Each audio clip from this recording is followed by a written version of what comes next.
கிறிஸ்துவுக்குள் பிரியமானவர்களே, மனிதர்களை தேடிய மாமனிதர்களை பற்றி தினமும் அறிந்து கொள்வோம். தென் அமெரிக்காவில் உள்ள ஈக்வடார் என்னும் இடம். 25 வயது நிரம்பிய ஜிம் எலியட் இளம் மிஷனரியாக அங்கே போய் சேர்ந்தார்.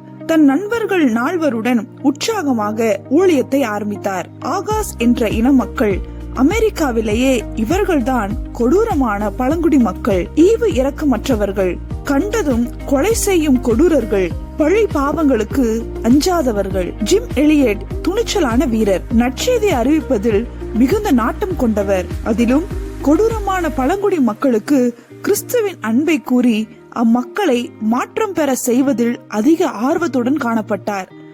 காலமும் நேரமும் கைகூடியது.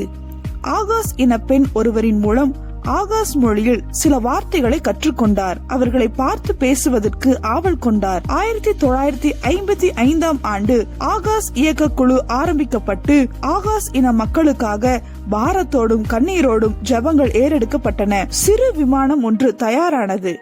ஆகாஸ் இன காட்டு பகுதிக்குள் நுழைந்தனர். பரிசு பொருட்களை அள்ளி வீசினர்.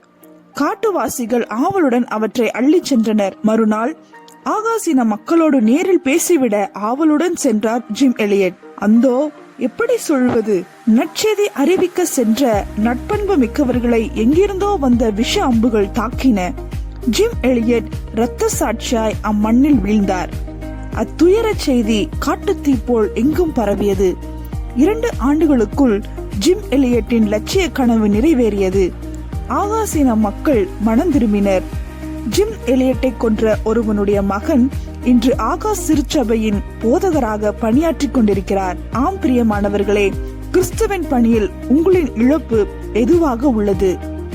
ஜிம் எலியட் எழுதின ஒரு கூற்று, தன்னால் இழக்க முடியாத ஒன்றை பெற்றுக்கொள்ள தன்னால் வைத்திருக்க முடியாத ஒன்றை இழப்பவன் முட்டாள் அல்ல. எனவே ஆண்டவரை அறியாத மனிதர்களை தேடி சென்று ஆண்டவரின் அன்பை எடுத்துரைப்போம். ஆத்துமாக்களை ஆதாயம் பண்ணுகிறவன் ஞானவான். ஆண்டவர் தாமே நம்மை ஆசீர்வதிப்பாராக.